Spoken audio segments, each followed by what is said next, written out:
تو توبہ کر لیتا. مسلمان ہوتا تو کیا کہتا, یار اللہ کی طرف سے چپت لگ گئی ہے میرے, اب توبہ استغفار کر لو. اور توبہ ایسی خاندانی چیز ہے یار, کچھ بھی ہو جائے.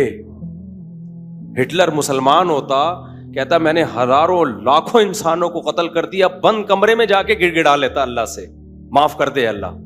دنیا کو نہیں پتا چلتا, اللہ کیا کر دیتا, معاف. لیکن چونکہ کافر تھا تو کیا ہوا ہے, اس نے قوم کا مجرم تھا وہ, اس نے کہا کیا کر سکتے ہیں, اس کو پتا تھا پبلک نہیں چھوڑے گی, تو اٹھا کر کے مارکیٹ سے اپنے آپ کو شارٹ کر لیا. انجام بھی برا, زندگی بھی بری. مسلمان کی زندگی بری ہو, کم از کم انجام اچھا اس کے اختیار میں ہوتا ہے. یار اللہ کو منا لو, اللہ کہتا ہے 100 انسانوں کے قاتل کو بھی میں بخش دوں گا. خیر میں وہ واقعہ سنا دوں میں. تو وہ کیا ہوا ہے کہ وہ بہادر آباد کا پپو بچہ جو ہے نا, کہاں چلا گیا, جیل میں. اب علماء سے اس کا تعلق تھا, ماشاءاللہ داڑھی بھی رکھی ہوئی تھی اس نے, کہ یار اب یہ غم کس کی طرف سے ہوتے ہیں, اللہ کی طرف سے. تو مجھے اپنا قصہ سنا, میں نے کہا یار 4 سال میں تو دھوپ میں نا ایک دن نہ بیٹھوں, میں ڈپریشن میں جانا شروع ہو جاتا ہوں. یہ جو بند کمروں میں لوگ سارا دن بیٹھے رہتے ہیں, پتہ نہیں کیسے. ہم نیچر سے جس کو بھی محبت ہوگی نا, وہ دھوپ نہیں چھوڑ سکتا بھائی. بکریاں مرغی انڈے نہیں چھوڑ سکتا, دھوپ نہیں چھوڑ سکتا. وہ بکریاں مرغی تو چلو زیادہ ہو گیا, لیکن دھوپ نہیں چھوڑ سکتا وہ. تو میں نے کہا 4 سال آپ کیسے بند کمرے میں رہے ہیں, اور بھی قیدی تھے. کہہ رہے میں 2-3 دن تو ٹینشن میں رہا. پھر میں نے کہا اچھا یہ بھی نہیں پتا کہ نکلیں گے کبھی یہاں سے. یہ پتا ہو نا, آدمی کہتا ہے چلو 4 سال میں دن گننا شروع کر دو. یہ بھی نہیں پتا نکلیں گے ہی بھی نہیں نکلیں گے. کہہ رہے میں نے کہا جو ہونا تھا وہ تو ہو گیا, اب ہم تو جیل کی دیوار توڑ کے بھاگ نہیں سکتے. تو کہہ رہے میں نے کیا کیا, پھر وہاں پر میں نے اٹھک بیٹھک اور ایکسرسائز شروع کر دی کہ بھائی ٹائم کیا کرو, پاس کرو. ٹھیک ہے.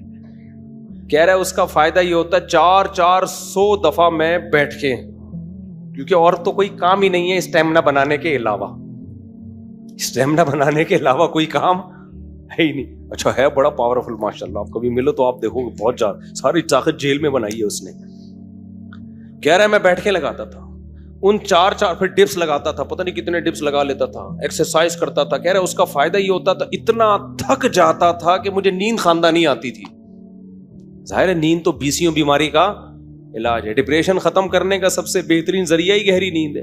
ڈاکٹر ڈپریشن کے مریضوں کو کیا دیتے ہیں, نیند کی گولیاں دیتے ہیں کہ سوتا رہے بس, پتہ ہی نہ چلے پی ٹی آئی آ رہی ہے کہ جے یو آئی آ رہی ہے کہ مسلم لیگ آ رہے ہیں, کہ یہ ٹینشن ہی ختم, اسٹیبلشمنٹ کیا کر رہی ہے چھوڑو.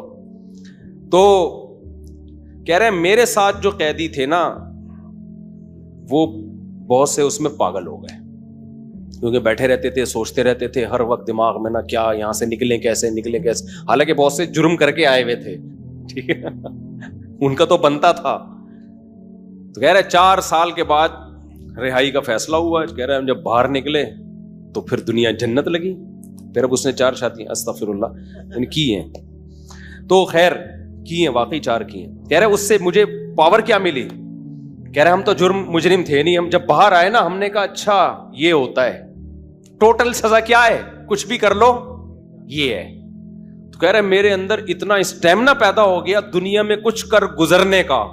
آپ کو پتا ہے جیل ہمارے مجرم بناتے ہیں, جیل میں جا کے نا اسٹیمنا بڑھ جاتا ہے مجرم کا, سمجھ رہے ہو. ایک تو اس کو یہ پتا ہوتا ہے آئندہ اس طرح سے کام کرو گے تو پکڑے ہی نہیں جاؤ گے, اس طرح سے کیا تھا تو پکڑا گیا تھا نا, اب یہ والی غلطی نہیں کرنی. تو اس لیے شریعت میں جیل کی سزا نہیں ہے, شریعت میں ہے کہ اسی وقت نمٹا دو. چوری کی ہاتھ کاٹو, چلو بھائی نکل پتلی گلی سے, شاباش. ہم کیا کرتے ہیں چوری کی جیل, تو کہتا ہے یار اس دن وہ CCTV کیمرہ دیکھنا بھول گیا تھا میں, آئندہ تھوڑا خیال کروں گا. پھر وہاں سارے چور ہی بیٹھے ہوتے ہیں, کوئی نیک آدمی تو آیا نہیں ہوتا جیل میں. تو چور آپس میں ان کی کیا ڈسکشن ہوگی, وہ تہجد کی باتیں تھوڑی کریں گے. وہ ابھی تو نے کیا کرتا ہے, وہ میں نے اتنے بندے مار دیے, آپس میں ان کا گینگ بنتا ہے. پھر آپس میں نمبر ایک دوسرے کے ساتھ وہ شیئر کرتے ہیں کہ جب باہر نکلیں گے تو پھر دیکھتے ہیں ہم. اور 4 سال میں 10 سال میں کیا کچھ ہوتا ہی نہیں ہے, تو کچھ کرنے کی صلاحیت ان میں ویسے ہی ختم. وہاں جا کے کوئی یہ تھوڑی کہ وہ ماسٹرز کر رہے تھے یا PhD کے اسکالر بن کے باہر آئے, یا کوئی انجینئرنگ مکمل کر لی, اب باہر جاب ملے گی. 4 سال 8 سال زندگی کے بہترین ان کے ویسے ہی برباد ہو گئے. اب ان کے پاس کمانے کے لیے چپل چوری کے علاوہ اور کوئی راستہ ہوتا نہیں ہے. یا باقی چوریاں ڈکیتیوں کے علاوہ کوئی راستہ ہی نہیں ہوتا ان کے پاس. تو نظام اتنا گندا ہے, اس لیے اسلام نے سزا رکھی ہے, اس میں ادھار نہیں رکھا. قصاص ہے, ثابت ہو گیا کہ بھائی اس نے بندہ مارا ہے, فوراً پکڑ کے وارثوں کے حوالے کیا جائے گا, بھائی تمہارا باپ مارا ہے, تم بتاؤ کیا کرنا ہے. اب وہ فیصلے میں دیر کر رہے ہیں تو اس دوران جیل میں بند کیا جائے, بھاگ نہ جائے. جیل میں اس کو تمام سہولتیں دی جائیں گی, بھائی یہ بندہ ہے بھاگے گا نہیں, جلدی 1 ہفتہ ہے آپ کے پاس, فیصلہ کرو, گردن اڑانی ہے یا اس سے بارگیننگ کرنی ہے. تو بارگیننگ میں جو ٹائم لگ رہا ہے اس دوران جیل میں رہے, ایک الگ بات ہے. 1 آدھ ہفتہ سعودی عرب میں ایسا ہی ہوتا تھا, آپ کا پتہ نہیں کیا ہو رہا ہے. قصاص اب 1 ہفتہ, اس کے بعد سر قلم کرنا ہے, چلو بھائی اڑا دو سر اس کا. سر نہیں قلم کرنا, پیسے لے کے چھوڑنا ہے, پیسے لے بھائی, اور جو بھی رہن کے طور پر اس کی پراپرٹی رکھوائی, چل بھائی نکل, ختم. ہماری عدالتوں پہ بوجھ کتنا ہے دیکھو, 20 سال پرانی فائلیں جج کے پاس پڑی ہوئی ہوتی ہیں. اسلام میں قصاص ہے. دانت توڑ دیے, ٹائم نہیں ہے بھائی, کون سا والا دانت توڑا, یہ والا, اب بتا دانت توڑنا ہے اس کا. دیکھو نبی صلی اللہ علیہ وسلم کی خدمت میں کتنا زبردست واقعہ ہے. حدیث میں آتا ہے حضرت انس رضی اللہ تعالی عنہ کی جو پھپھی تھی نا, کس کی؟ حضرت انس ابن مالک کی پھپھی. حضرت انس نبی کے خادم تھے. ان پھپھی نے اپنی باندی کو مکہ مارا یا تھپڑ مارا تو وہ باندی کا دانت ٹوٹ گیا. جو لونڈی تھی نا باندی, اس کا دانت ٹوٹ گیا. صحیح ہے نا. تو نبی کے پاس کیس آیا تو آپ نے فرمایا اللہ کی کتاب کے مطابق فیصلہ کروں گا. تو کتاب اللہ تو یہی کہتی ہے دانت کے بدلے دانت.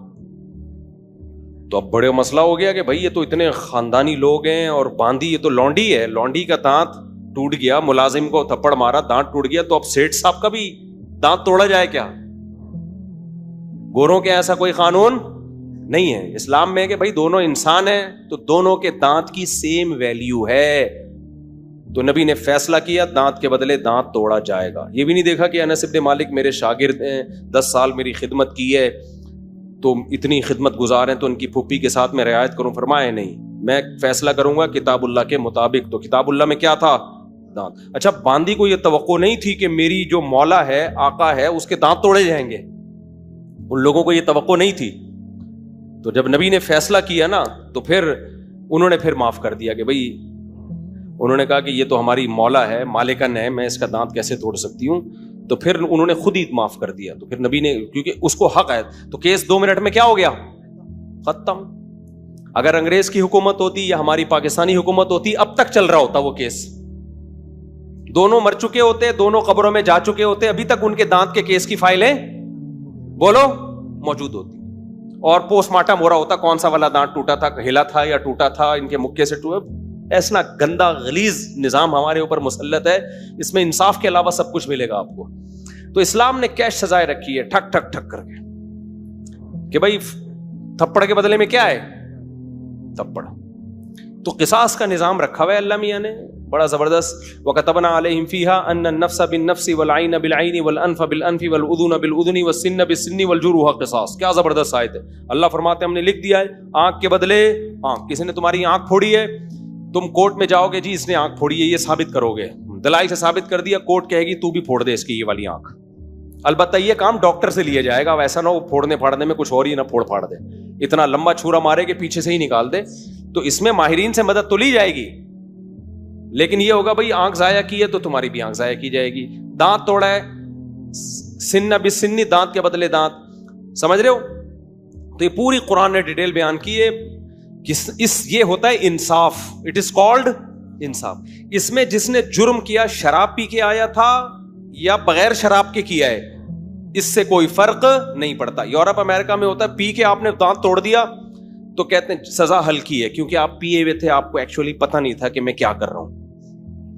اسلام کہتا ہے پینا یہ آپ کا ہیڈ ایک ہے, جو جرم پینے کے بعد ہوگا آپ کو اس کی پوری پوری سزا ملے گی. تبھی اسلام میں احناف کا یہ موقف ہے کہ شراب پی کے طلاق دے دی تو ہو جائے گی. آپ یہ نہیں کہہ سکتے کہ میں نشے میں تھا, ہو جائے گی طلاق. کسی حدیث سے نہیں ہمیں پتہ چلتا کہ نشے میں طلاق واقع نہیں ہوتی, خوب سمجھ لو. تو اگر شراب کسی نے خود پی ہے تو وہ اس کا ایسا نہیں ہے کہ اپنے تصرفات اس کے کالعدم ہوں گے, تو بندہ مارے گا. شراب پی کے بندہ قتل کر دیا نا تو شرابی سے قصاص لیا جائے گا. حالانکہ قصاص تو ایسی چیز ہے جو شبہے سے بھی ساقط ہو جاتی ہے. سمجھ رہے ہو؟ دیکھو ایک مثال دیتا ہوں. آپ نے ڈنڈا گھمایا, کسی کے سر پھوڑ دیا, وہ مر گیا, تو قصاص نہیں ہے, آپ کو قتل نہیں کیا جائے گا, دیت دی جائے گی. وجہ اس کی یہ کہ اس میں اس بات کا امکان تھا کہ ہو سکتا ہے یہ قتل نہ کرنا چاہ رہا ہو, غلطی سے بندہ مر گیا ہو. جیسے موسیٰ علیہ السلام نے تھپڑ لگایا تھا قتل کرنے کی نیت سے تھوڑی, تو وہ بندہ ہی مر گیا. اب اس میں قصاص تھوڑی ہے بھائی, ہم نے جان کے تھوڑی مارا ہے.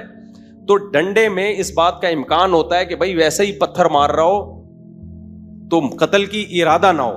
آلہ جارحہ جسے کہتے ہیں نا, جو قتل ہی کے لیے بنے, بندوق ہے, چاقو ہے, اس سے کوئی مارے گا تو قصاص ہے. سمجھتے ہو کہ نہیں سمجھتے؟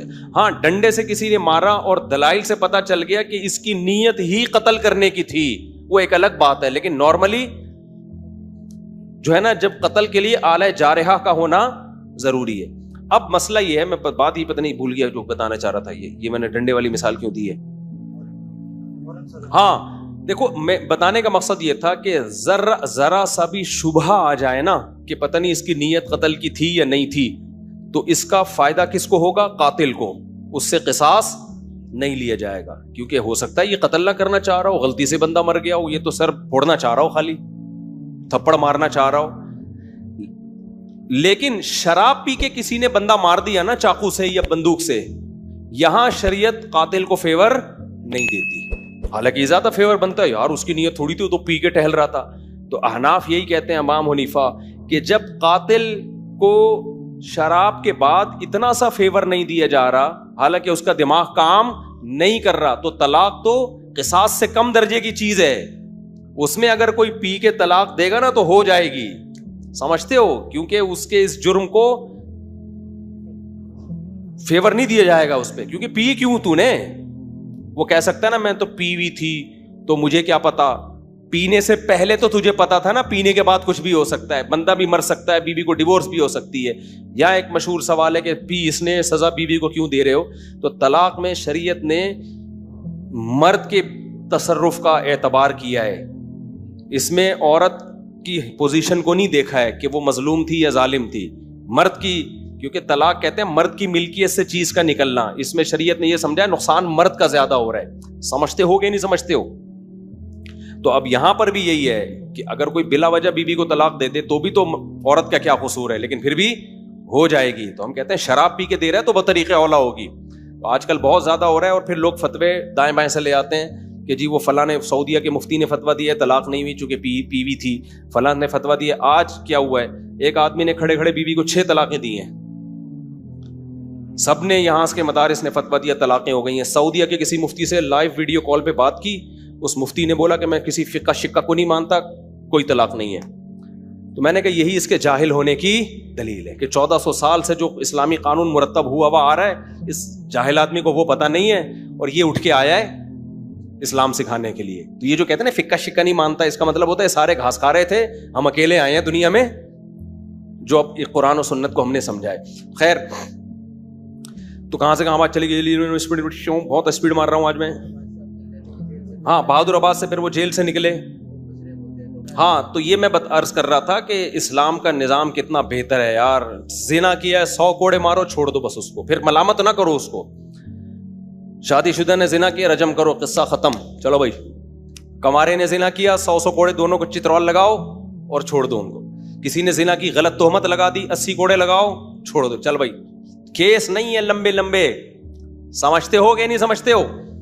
تو لمبے لمبے کیس نہیں ہے.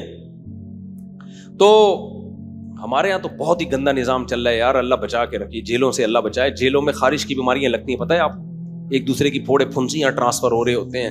گندگی کا ایک نظام ہے, بہت ہی گندا نظام ہے جیلوں کا. تو وہ صاحب جیل میں 4 سال جب کاٹ کر آئے تو کہہ رہے ہیں میں اتنا کانفیڈنس پیدا ہو گیا, لیکن چونکہ بندہ 2 نمبر نہیں تھا, جب 2 نمبر نہیں تھا تو برائیوں کی طرف نہیں گیا, اچھائیوں میں کانفیڈنس پیدا ہو گیا. تو اچھائی آپ کو پتا ہے, جس نے میرے بیان سنے ہو, ایک اچھائی تو اس کو پتہ ہی ہوتی ہے کہ شادیاں میں نے 4 کرنی ہے.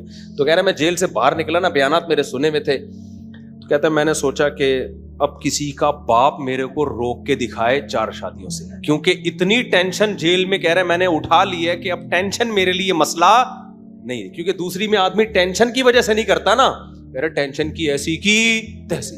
دیکھو اس نے صبر کیا نا تو یہ جیل اس کے حق میں کیا ہو گیا, مفید. اگر صبر نہ کرتا, جلد بازی والا کام کرتا, جیل میں بیٹھا رہتا, یہ کیا ہو رہا ہے میرے ساتھ, میں نے تو کوئی ایسا گناہ نہیں کیا, اللہ کو میں ہی ملا تھا. کبھی حکومت کو گالیاں دیتا, کبھی پولیس کو گالیاں دیتا, کبھی فوج کو گالیاں دیتا, کبھی عمران خان کو, کبھی مسلم لیگ کو, کبھی کس کو. ان پہ کچھ بھی اثر, جو بھی نہیں رینگتی ان کے اوپر. کیا خیال ہے, ان پہ جو بھی نہیں رینگتی, کسی پہ کچھ بھی نہیں ہونا تھا. اور اللہ کو بھی ایسے لوگ اعتراض کرنا شروع کر دیتے ہیں. اس نے یہ بولا بھائی میرے بس میں جو ہے میں وہ کروں گا, جو میرے بس میں نہیں ہے وہ میں نہیں کر سکتا.